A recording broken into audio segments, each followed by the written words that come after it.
If you're gay, then you're gay. Don't pretend that you're straight. You could be who you are any day of the week. Right now, he's got his old dancing by the beach, smiling champagne, she's probably getting thirsty. Right now, he's probably buying her some fruity little drink, cause she can't shoot the whiskey. Right now, he's probably up behind her with a blue stick, showing her how to shoot a combo. And he don't know. I tell my key into the side of his middle and scoop the four-wheel drive. Call my name into his little seat. So blue that's looking to both at night. Lights my home and all four tires. Baby, next time I'll think before he Right now, she's probably up singing from a white trash version of Shania karaoke. Right now, she's probably saying I'm drunk, and he's thinking that he's gonna get lucky. Right now, she's probably having all $3 worth of that bathroom polo. And he don't know.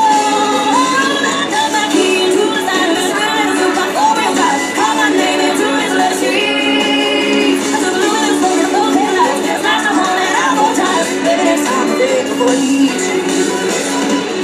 I might have taken a little trouble for the next girl. Cause the next time that he cheats, oh, you know it won't be on me. No, not on me. 'Cause I took my key into the side of his wheel and souped up four-wheel drive. Called my name into his little seat. I took a blue and smoking a both headlights. Slashed a hole in all four tires. Maybe next time I'll think before he cheats. Oh, maybe next time I'll think before he cheats. Before he cheats.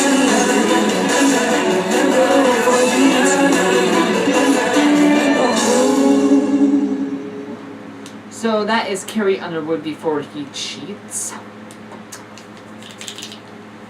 Alright. So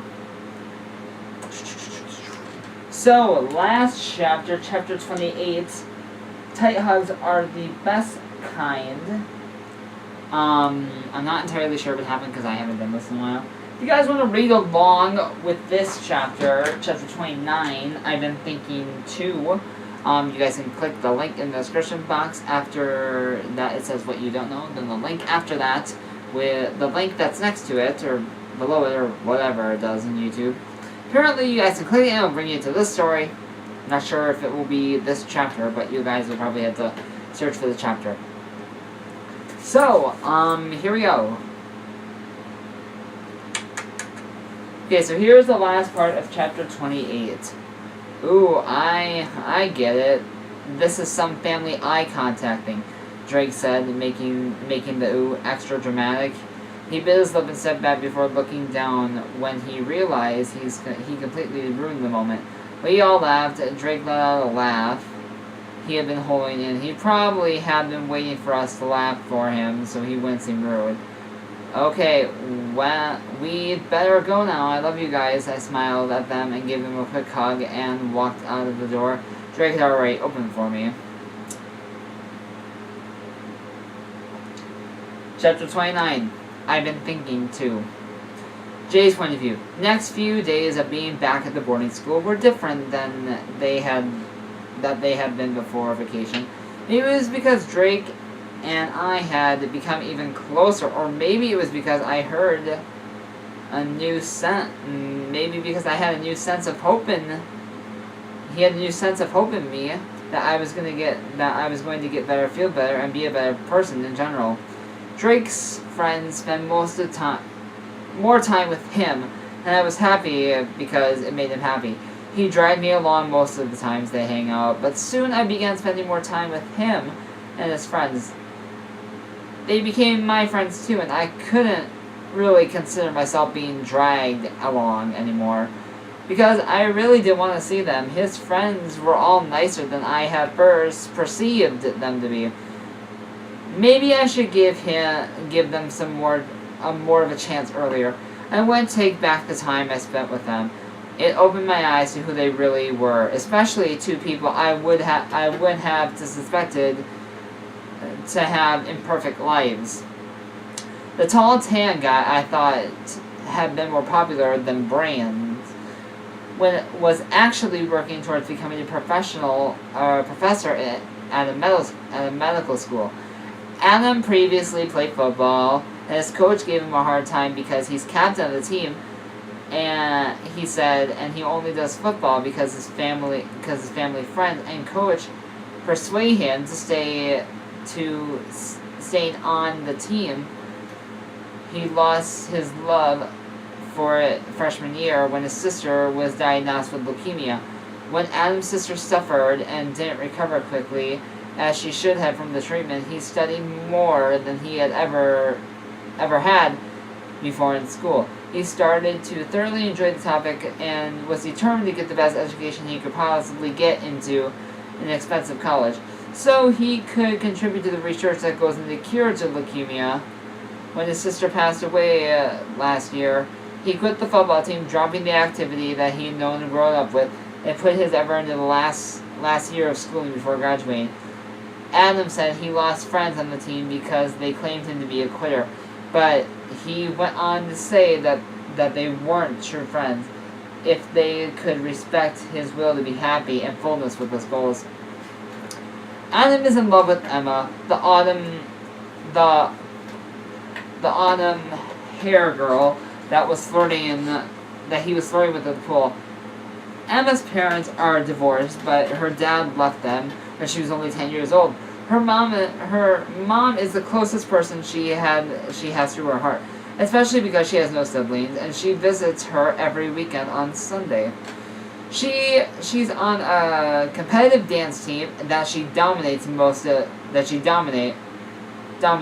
her free time for practice, but she says it's all worth it because dancing is when she feels the most alive and makes both her and her mom proud to be on the stage. Both Emma and Adam have perfect smiles, and I can feel the warmth in their liveliness and their laughs.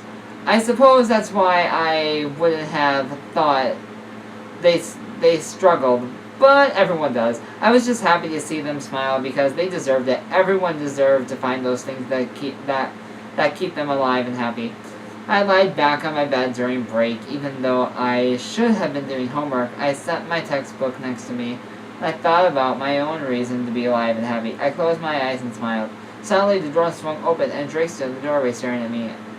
Are you, like, meditating? He covered his mouth to hide a laugh that was creeping up on him. I laughed a little. No, just thinking, I said. Staying up and grabbing my textbook, he pointed at my book. Ooh, someone's not doing homework when they should be. He grinned and said, Well, guess what? I've been thinking too, especially about this one. He drifted off. I glanced up at him, and as I walked over to my desk and set my foot down on it, I studied his nervous expression. One person. You? I've been thinking about you a lot, he kind of blurted out. I laughed a little because I'd never seen Drake nervous. It was a completely different side of him. He stepped forward towards me, allowing a smaller distance between us. I was thinking about New Year's Eve. That was one of the best nights of my life. He was smiling like crazy. Look, Jay, I was just wondering, do you like me? He laughed nervously and stared at me waiting for a reply. I laughed a little and felt my cheeks get warm. I nodded and smiled. What? He blurted out, covering his mouth. Sorry, he smiled. I didn't think you actually did. I smiled at his reaction, gulped, and met his eyes. Well, do you like me? He nodded, stepping a bit closer to me. Yes, Jay, yes. Then, would it be okay if I nearly whispered before I was cut off. No, you can't kiss me. Well, you can, but I'm gonna kiss you first. He smiled a perfect Drake smile. I laughed nervously and bit my lip. What? He asked, his smile fading a bit. This is only my second kiss, I confessed.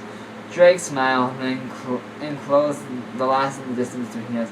Don't worry about it. And I couldn't help but smile as he grinned at me. You couldn't possibly mess it up. And if you did, it would be absolutely hilarious, he laughed lightly. Hey! I laughed and pushed him away. He was laughing, but pulled me right back to him and held my waist.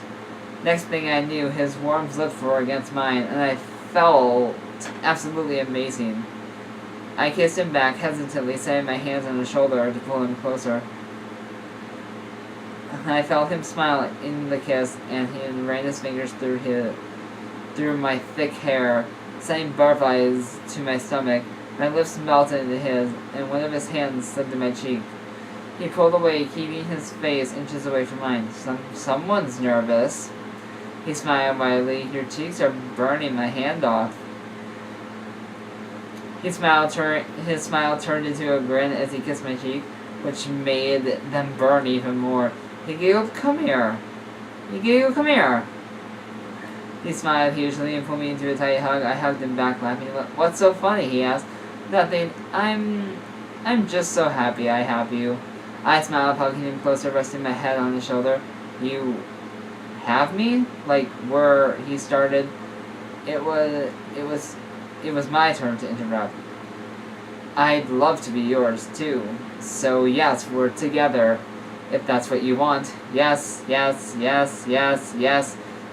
He started jumping up and down, still hugging me.